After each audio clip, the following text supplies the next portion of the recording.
Hello बच्चों, मैं हरविंदर सिंह आपका मेरे YouTube चैनल पर स्वागत करता हूं। आज के इस वीडियो लेक्चर में हम बात करने वाले हैं संख्या पद्धति में कि संख्या रेखा पर अपरिमेय संख्याओं का स्थान निर्धारण। मतलब कि आज के इस लेक्चर में हम बात करने वाले हैं कि संख्या रेखा पर अपरिमेय संख्याओं का जो स्थान निर्धारित है वो किस प्रकार किया जाता है, कि किस प्रकार हम अपरिमेय संख्या को संख्या रेखा पर दर्शा सकते हैं, उनका स्थान निर्धारण कर सकते हैं। तो चलिए स्टार्ट करते हैं। तो देखो कि संख्या रेखा पर अपरिमेय संख्याओं को प्रदर्शित करने के लिए हमको सबसे पहले संख्या रेखा के बारे में पता होना चाहिए। तो संख्या रेखा देखो क्या होती है। संख्या रेखा कुछ नहीं है कि एक रेखा पर हमने संख्याओं को प्रदर्शित किया है एक निश्चित क्रम में, तो उनसे जो रेखा बनती है वो क्या होती है, संख्या रेखा होती है। तो देखो जैसे जो संख्या रेखा है इसके बीच में क्या होता है, ये जीरो होता है, ठीक है। इसके ये राइट हैंड साइड मतलब कि दाएं तरफ धनात्मक संख्याएं होती हैं। जैसे देखो कि जीरो में अगर मैंने एक जोड़ा तो एक मिल जाएगा मेरे को, एक में एक जोड़ा तो दो, इसी तरह तीन, चार, पाँच, छ, सात, आठ, नौ और ये आगे चलती है। ये तीर का निशान हमें क्या बताता है कि ये अनंत तक चलती रहेगी जब तक संख्याएं खत्म नहीं होती। और इसी तरह इसके जो बाईं तरफ हमारे पास क्या होती है, ऋणात्मक संख्याएं होती हैं। जैसे जीरो के माइनस एक, ये माइनस दो, माइनस तीन, माइनस चार, माइनस पाँच, माइनस छः, माइनस सात, माइनस आठ, माइनस नौ और ये अनंत तक।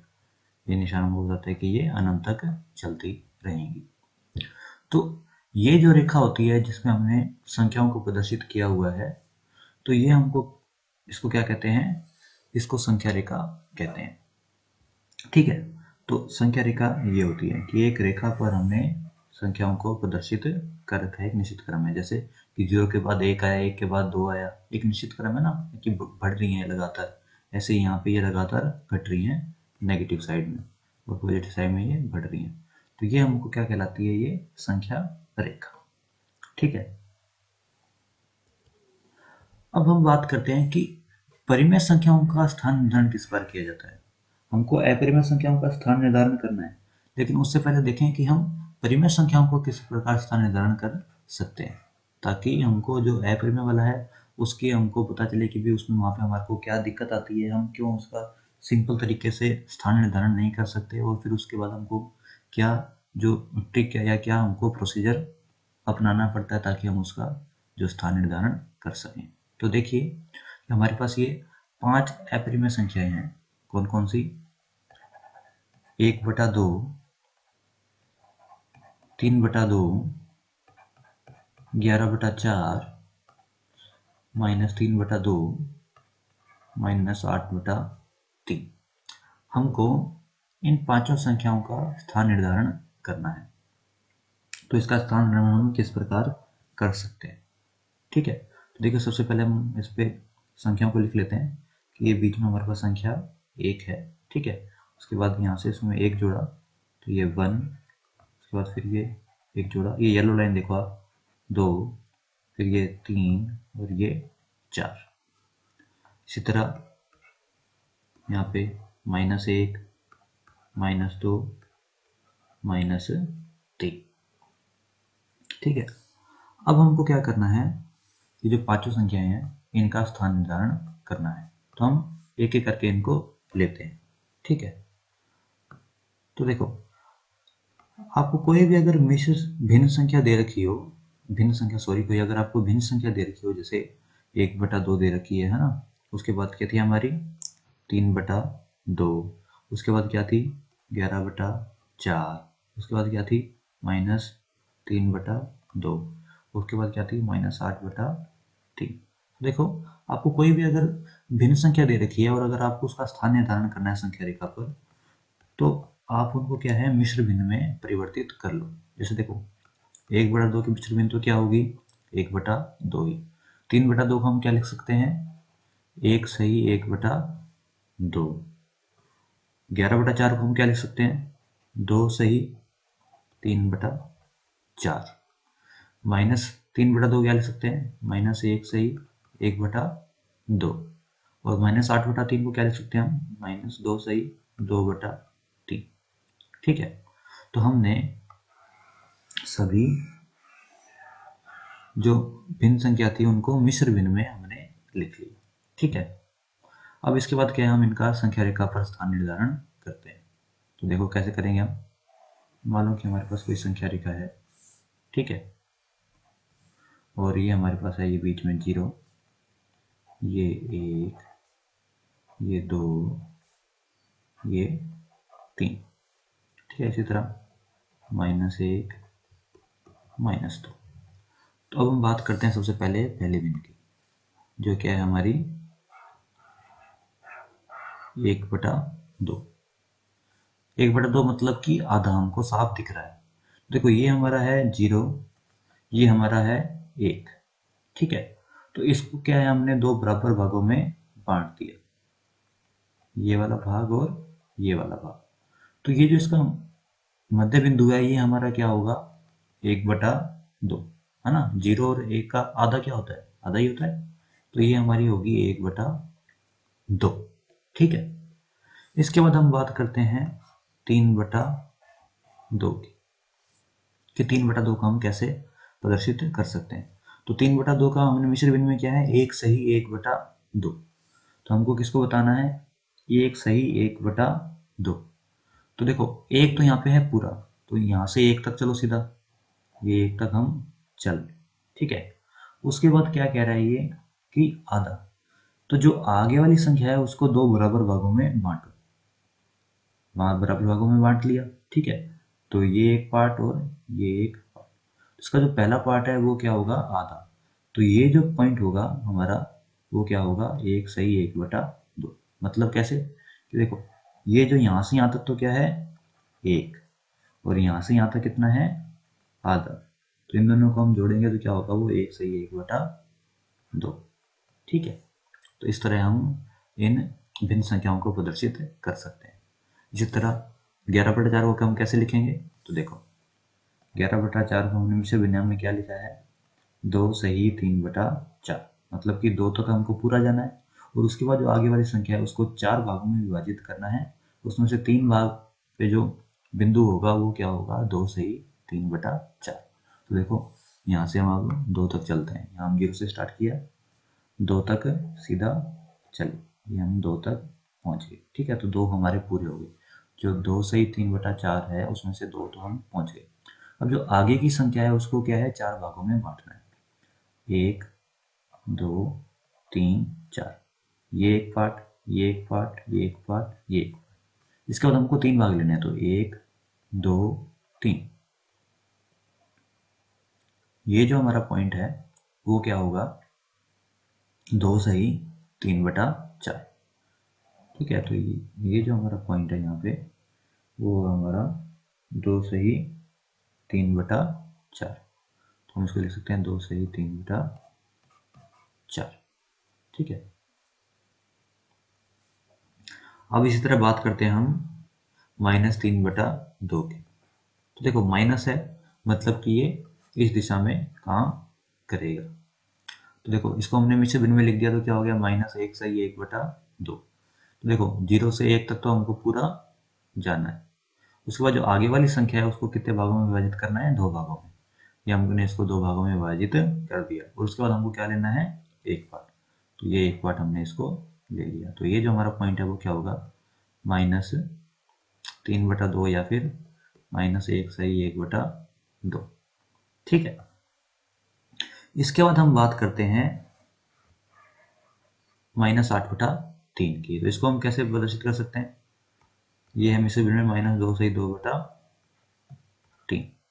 तो वही बात, ये मान लो अगर ये -3 है तो यहाँ से हम चले 2 तक, ये हम -2 तक पहुँच गए। इसके बाद आगे वाले पार्ट को हमने क्या है, जो 3 भागों में विभाजित करना है। तो ये 1 और ये 2, 3 भागों में हमने विभाजित कर दिया, और इसमें हमको कितने विभाग लेने हैं, 2। तो ये 1 और ये 2। तो ये जो हमारी संख्या है वो क्या होगी, -8/3 या फिर -2 सही 2/3। तो देखो इस प्रकार हम किसी भी परिमेय संख्या का स्थान निर्धारण कर सकते हैं। ठीक है, तो ये हमने देख लिया कि किसी भी अगर परिमेय संख्या का स्थान निर्धारण करना है तो उसको मिश्र भिन्न में हम परिवर्तित करके उसका स्थान निर्धारण कर सकते हैं। अब हम बात करते हैं कि अपरिमेय संख्या का स्थान निर्धारण में हमारे को क्या परेशानी है, क्या दिक्कत है। तो देखो जो अपरिमेय संख्याएं क्या होती हैं, वो होती हैं जिनको हम p बटा q रूप में नहीं लिख सकते, है ना। कौन सी संख्याएं होती हैं जो जिनको हम p बटा q रूप में नहीं लिख सकते हैं। जैसे मान लो कि अगर हमको अंडर रूट 2 का स्थान निर्धारण करना है तो इसको हम p बटा q रूप में नहीं लिख सकते, या फिर हम कहें कि इसको हम भिन्न रूप में नहीं लिख सकते। अगर हम इसको भिन्न रूप में नहीं लिख सकते तो यहाँ पे हम इसका स्थान निर्धारण कैसे करेंगे, है ना। क्योंकि हमने जो अभी तक परिमेय संख्याओं का स्थान निर्धारण किया है वो भिन्न रूप में किया है। ठीक है, तो उसके आधार पर हम इनका स्थान निर्धारण कैसे कर सकते हैं। तो वो जो भिन्न वाली जो हमारी तकनीक है उसका तो हम यूज नहीं कर सकते, क्योंकि जो परिमेय संख्या है उनको हम भिन्न में परिवर्तित ही नहीं कर सकते। तो हम उसका स्थान निर्धारण कैसे करेंगे। तो इसके लिए जो अपरिमेय संख्याएं होती हैं उनका स्थान निर्धारण के लिए हम एक जो है गणितीय सूत्र का उपयोग करेंगे। वो गणितीय फॉर्मूला क्या है या फिर वो जो हमारा कॉन्सेप्ट है वो क्या है उसके बारे में बात करते हैं कि जिसकी सहायता से हम अपरिमेय संख्याओं का स्थान निर्धारण कर सकते हैं। ठीक है, तो देखो कि जो पाइथागोरस प्रमेय है इसका उपयोग करके हम अपरिमेय संख्याओं का स्थान निर्धारण कर सकते हैं। वो कैसे, वो हम बाद में बताएंगे, लेकिन हम सबसे पहले देखते हैं कि पाइथागोरस प्रमेय होती क्या है। तो देखो पाइथागोरस प्रमेय किस पे लगती है, समकोण त्रिभुज पर, है ना। ये हम सबको पता है, हमने पहले की क्लासों में पढ़ा है। तो देखो ये हमारे पास कोई एक समकोण त्रिभुज है ए बी सी। यहाँ पे जो बी है ये समकोण है, ठीक है। ये जो ये वाली भुजा नीचे वाली ये आधार है, ये वाली भुजा है ये है लंब हमारा, और ये वाली जो भुजा है वो है कर्ण। ठीक है, तो पाइथागोरस प्रमेय क्या कहती है कि आधार का जो स्क्वायर प्लस लंब का जो स्क्वायर है वो किसके बराबर होता है, कर्ण के स्क्वायर। ठीक है, ये हमारी पाइथागोरस प्रमेय है। तो इसी प्रमेय का उपयोग करके हम क्या करेंगे, अपरिमेय संख्याओं का स्थान निर्धारण करेंगे। ठीक है, कैसे, ये मान लीजिए मुझे अंडर रूट 2 का स्थान निर्धारण करना है। तो सबसे पहले कि मैं अंडर रूट 2 कैसे प्राप्त कर सकता हूँ, अंडर रूट 2 की लंबाई कैसे प्राप्त कर सकता हूँ। तो इसके लिए क्या है, हम पाइथागोरस प्रमेय का उपयोग करेंगे। कैसे, देखो मान लीजिए कि मैंने एक समकोण त्रिभुज बनाया जिसका जो आधार है वो एक इकाई है और उसका जो लंब है वो भी क्या है, एक इकाई है। तो इस कर्ण की लंबाई क्या होगी, तो ये हम किस में निकाल सकते हैं, सीधा पाइथागोरस प्रमेय से। पाइथागोरस प्रमेय क्या कहती है कि लंब का स्क्वायर जो कि हमारा एक है, सॉरी आधार का स्क्वायर जो कि हमारा ये आधार है, आधार का स्क्वायर प्लस में लंब का स्क्वायर जो कि हमारा एक है, एक एक स्क्वायर, ये क्या हो गया, एक प्लस एक is equal to under root 2। तो जो ये जो हमारा कर्ण है इसकी लंबाई क्या होगी, अंडर रूट 2। ठीक है, तो इस प्रकार देखो हमको अंडर रूट 2 की लंबाई प्राप्त होगी। तो जो इसका उपयोग हम संख्या रेखा पर करके परिमेय संख्या जो अपरिमेय संख्या है उसका स्थान निर्धारण कर सकते हैं। कैसे, अब देखते हैं। मान लीजिए ये हमारी संख्या रेखा है 0 1 2 3 4 -1 -2 -3। ठीक है, तो हमको क्या है अंडर रूट 2 का स्थान निर्धारण करना है। तो अंडर रूट 2 हमने कैसे प्राप्त किया था, एक इकाई आधार और एक इकाई लंबाई का हमने त्रिभुज बनाया था समकोण त्रिभुज। तो उसका जो कर्ण था वो क्या था, अंडर रूट 2 था। तो ये जो त्रिभुज है वो हम क्या है संख्या रेखा पर बना के उसका स्थान निर्धारण करेंगे। कैसे, देखो मान लीजिए यहाँ पे ये 0 है, ठीक है। यहाँ से हमने एक इकाई जो कि ये यहाँ से एक इकाई भुजा का हमने लंब आधार बनाया, आधार बनाया, ठीक है। इसके बाद हमने इसके लंबवत एक इकाई का लंब खींचा, ये एक इकाई और ये एक इकाई, ठीक है। तो ये जो कर्ण होगा इसकी लंबाई क्या होगी, √2, जो कि हमने निकाला है ना, पहले हमने ये निकाला है, ठीक है। तो देखो उसके बाद हम क्या करेंगे, इस बिंदु पे जो हमारा ये O है या जो 0 है, इस बिंदु पे प्रकार रख के इस लंबाई का प्रकार खोलेंगे इस बिंदु तक। उसके बाद यहाँ से हम इस पे अगर ये जो चाप लगाएंगे जो इस संख्या रेखा को बिंदु P पर काटेगा, तो ये जो लंबाई होगी यहाँ से लेके यहाँ तक, ये क्या होगी, √2 होगी। और जो ये बिंदु है ये संख्या रेखा पर किसको, √2 को प्रदर्शित करेगा, ठीक है, √2। तो इस प्रकार हम संख्या रेखा पर अपरिमेय संख्याओं का स्थान निर्धारण कर सकते हैं, ठीक है। तो इस पर √2 का करने के लिए हमको क्या करना पड़ेगा कि 1 सेमी आधार और 1 सेमी लंबाई का आपको क्या कहते हैं समकोण त्रिभुज बनाना पड़ेगा, जिसका जो विकर्ण है वो क्या है, √2 हो। तो फिर इस बिंदु पे जो कि हमारा ये O है या फिर 0 की बात कर दो, यहाँ से इसको प्रकार इतना है लंबाई का खींच के अगर हम चाप लगाएंगे संख्या रेखा पर, तो जो ये P बिंदु पर जो मिलेगा, तो ये जो लंबाई होगी वो क्या होगी, √2 होगी, क्योंकि ये लंबाई और ये लंबाई सेम होगी, है ना, क्योंकि हमने चाप लगाया।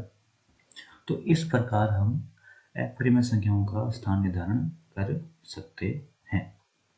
मान लीजिए कि ये तो है √2, इसी प्रकार अगर √3 का स्थान निर्धारण करना है तो वो कैसे करेंगे हम, तो देखो उसमें भी क्या है, यही तरीका है। कैसे, देखो मान लीजिए कि हमारा ये एक इकाई का, ये एक इकाई का, और ये हमारे पास क्या है, √2। अब हमारे को क्या करना है, √3 का। तो हम कैसे कर सकते हैं, हम इस त्रिभुज में जो ये कर्ण है, हमारा जो ये कर्ण है ये वाला, ठीक है, इसके लंबवत यहाँ पे एक इकाई का लंब खींचेंगे, ठीक है।